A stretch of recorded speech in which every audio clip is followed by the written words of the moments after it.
میں ایک واقعہ سنایا میں نے پچھلے ہفتے، پتہ نہیں یاد نہیں مجھے سنایا یہاں نہیں سنایا. ابھی میں سفر تھا میرا اسلام آباد میں، تو وہاں ہمارے ایک جاننے والے ملے. انہوں نے وہاں اسلام آباد میں ایک بہت بڑے تاجر ہیں، بہت بڑے تاجر ہیں، کروڑوں روپے کا بزنس ہے ان کا. ان کا واقعہ سنایا کہ جوانی میں اس آدمی کی آنکھوں کی بینائی چلی گئی. کوئی بیماری ہوئی ہے، بس ایک دم بینائی چلی. ہو جاتا ہے بعض دفعہ کوئی ایسا اٹیک ہو جاتا ہے. وہ بیچارہ علاج کرا کے تھک گیا، اس کی بینائی واپس نہیں آئی.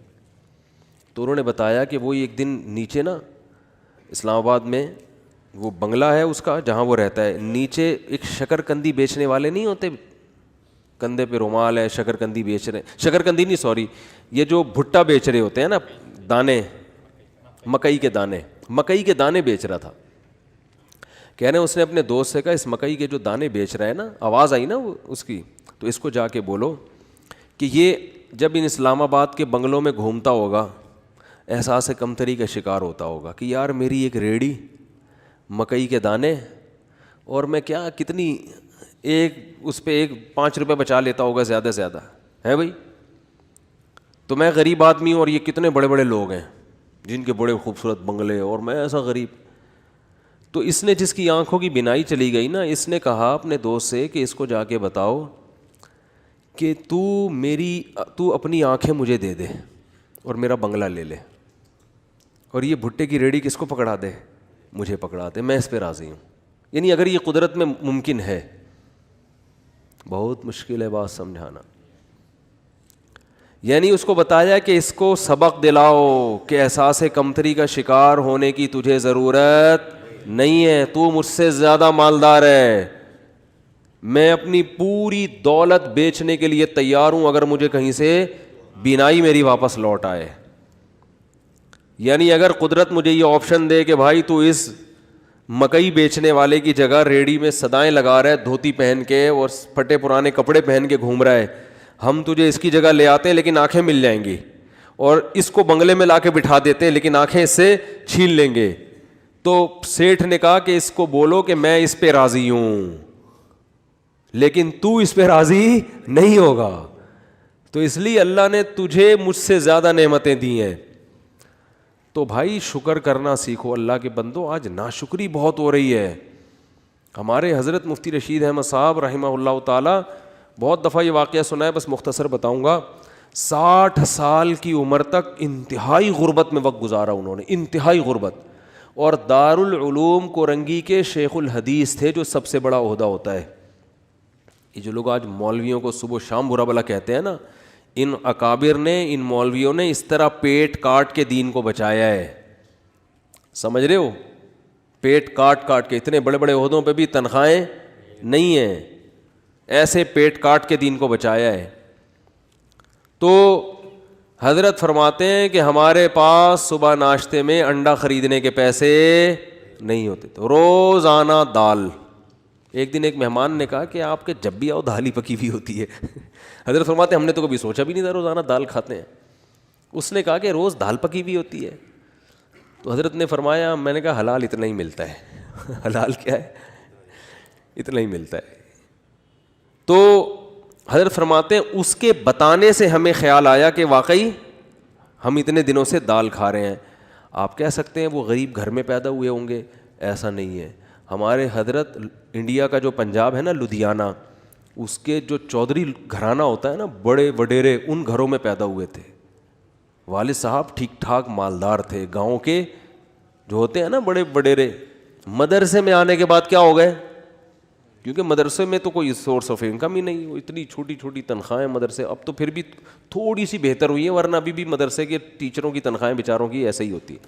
اس لیے مدرسے کے علماء کے ساتھ تعاون کیا کریں. سمجھ رہے ہو کہ نہیں سمجھ رہے؟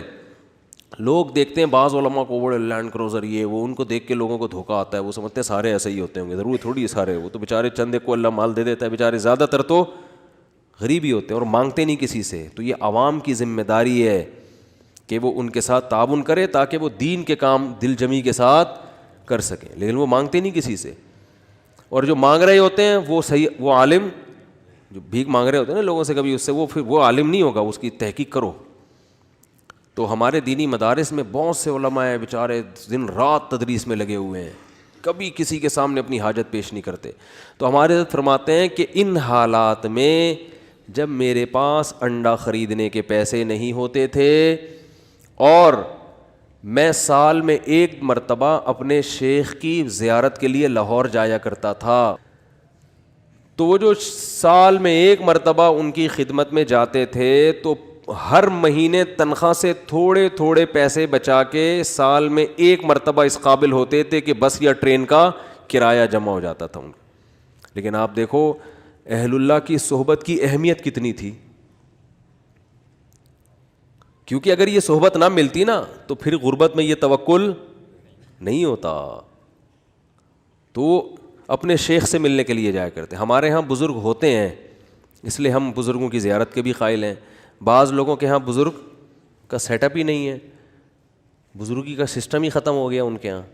تو جن کے ہاں ہوتا ہے ان کے ہاں یہ سارے سیٹ اپ ہوتے ہیں, ٹھیک ہے نا, کہ وہ اپنے بزرگوں کی زیارت بھی کرتے ہیں. بعض لوگوں نے ہر بزرگ میں اتنے کیڑے نکال لیے کہ معاشرے سے بزرگوں کو ہی کیا کر دیا ہے, بزرگی معاشرے سے شارٹ ہو گئے ہیں. ایسا نہیں ہوتا, ہر دور میں بزرگ ہول سیل کے حساب سے رہیں گے. تو خیر, تو حضرت فرمایا کرتے تھے اس کنڈیشن میں میں اپنے آپ کو دنیا کا سب سے بڑا سیٹ سمجھتا تھا. فرماتے ہیں کہ میں یہ حالات بیان کرتے ہوئے بھی ڈر لگ رہا ہے کہ ناشکری نہ ہو جائے. پھر اللہ نے 60 سال کی عمر کے بعد حضرت کو بہت پیسہ دیا, پھر اسٹائل ہی چینج ہو گیا تھا حضرت کا. بھائی جب اللہ نے غریب رکھا ہے تو غریبوں کی طرح, جب پیسہ آیا تو پھر وہ حدیث ان اللہ یحب ان یرا اثر نعمتہ علی عبدہ, اللہ چاہتے ہیں کہ جب اللہ نے کسی کو نعمت دی ہو. صحیح بخاری کی حدیث ہے کہ ایک صحابی کو دیکھا پراگندہ حال, پوچھا کیا تمہارے پاس پیسہ نہیں ہے؟ فرمایا ہاں. تو فرمایا کہ نظر کیوں نہیں آ رہا؟ تو امیر آدمی کی سواری, امیر آدمی کا گھر, امیر آدمی کا لباس اور امیر آدمی کی خوراک, ان 4 چیزوں سے پیسہ جھلکنا چاہیے.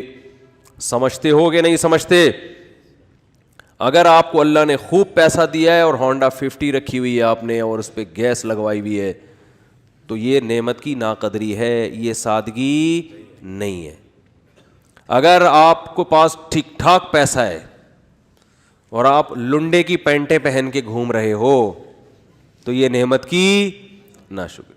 کھانے کے لیے آپ کے پاس ٹھیک ٹھاک پیسہ ہے اور آپ انڈے والا برگر تلاش کرتے ہو, یا تو پسند ہی انڈے والا ہو تو ایک الگ بات ہے, پیسہ ہو پھر بھی انڈے والا برگر کھا رہے ہو, تو یہ قناعت نہیں ہے, یہ سادگی نہیں ہے, یہ کنجوسی ہے. کنجوسی, اٹ از کالڈ کنجوسی.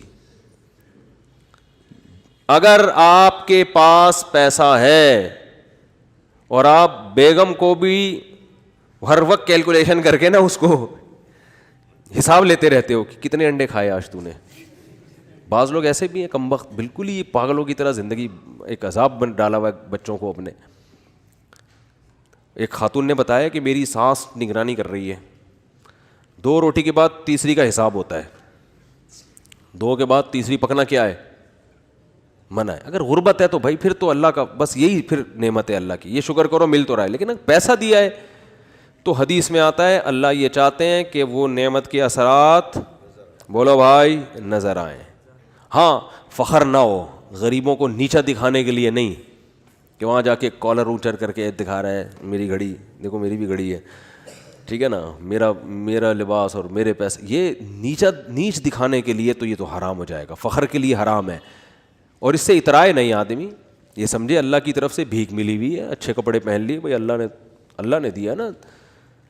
کسی کو بھیکاری کو آپ 3 پیس سوٹ ٹائی پہنا دیں اور اچھا انڈے والے سے ہٹا کے زنگر برگر کھلا دیں, اس کو پیزا کھلا دیں تو وہ کھائے گا شکر کر کے, تواضع پیدا ہوگی, فخر نہیں کرے گا. تو یہ اللہ نے بھیک میں دیا ہوا ہے ہمیں, کسی کو لینڈ کروزر دے دی تو وہ فخر نہ کرے, بولے بھائی اللہ نے مجھے دی ہے, میری اپنی تھوڑی ہے, یہ اس کو رکشا دے دیا, مجھے کیا دے دی, لینڈ کروزر دے دی, تو نہ یہ میری ہے نہ یہ اس کا ہے, تو فخر کس بات کا. تو بس نعمت کو انجوائے تو کرو, غریبوں کو کمتر نہ سمجھے. کیوں نہ سمجھے, ہو سکتا ہے بھائی آخرت میں یہ لینڈ کروزر میں ہو اور آپ کو رکشا بھی میسر نہ ہو, الٹا معاملہ نہ ہو رہا ہو, تو مرتے ہی سب ختم. تو آخرت ہے اصل. تو ہمارے حضرت کیا کرتے تھے, غربت میں, انتہائی غربت میں, حضرت فرماتے ہیں میں یہ نہیں سمجھتا تھا کہ مجھے صبر کا ثواب حاصل کرنا ہے, نا فرمائے تو بڑا خطرناک ہو جائے گا. جب کوئی ٹینشن میں ہوتا ہے تو ہم کہتے ہیں صبر کرو ثواب ملے گا, ایسا ہی ہوتا ہے نا. تو حضرت فرماتے ہیں اس غربت میں یہ نہیں سوچتا تھا کہ میں صبر کروں گا تو ثواب ملے گا. فرمایا نا, مجھے تو لگتا تھا اگر میں نے یہ سوچا کہ میں صبر کروں گا تو یہ تو گناہ ملے گا, کیونکہ صبر تو مصیبتوں پر ہوتا ہے, تو اللہ نے مجھے مصیبت میں رکھا بھی نہیں تو صبر کس بات کا. تو فرماتے تھے میں یہ سوچتا تھا کہ میرے اللہ کا اتنا فضل, وہ میرا 2 وقت روٹی مجھے دے دیتا ہے, 2 وقت کی روٹی مجھے, بولو بھائی, مل جاتی. فرماتے ہیں میرا گھر بھی ذرا غریب علاقے میں تھا, دور تھوڑا لوگوں سے, تو فرماتے ہیں میں سوچتا تھا بادشاہ ہمیشہ پبلک سے ذرا ہٹ کے رہتے ہیں, اسٹائل ہے ہمارا, پبلک میں نہیں رہیں گے, تھوڑا سا ہٹ کے, مزاج شاہانہ ہے نا. لیکن اس حالت میں بھی ایسا شاہانہ مزاج, ایسے رہتے تھے, لوگ آ کے قرضہ مانگا کرتے تھے حضرت سے, وہ سمجھتے تھے بہت بڑا سیٹ ہے کوئی. اور حضرت کو گرینری کا شوق تھا, پودے لگانے کا شوق تھا, تو پودے لگانے کے بعد نا پانی دینے کے لیے وہ نہیں, خریدنے کے پیسے نہیں تھے, وہ نہیں پودوں کو پانی دیتے, وہ کیا ہوتا ہے, فوارہ ہوتا ہے نا. کہتے ہیں ہم نے پھر جگاڑ کر کے کیلیں ٹھوک ٹھوک کے ایک اپنا گھر میں فوارہ بنایا ہوا تھا, ٹھیک ہے نا. تو پھر جب اللہ نے پیسہ دیا تو پھر ہٹو بچوں,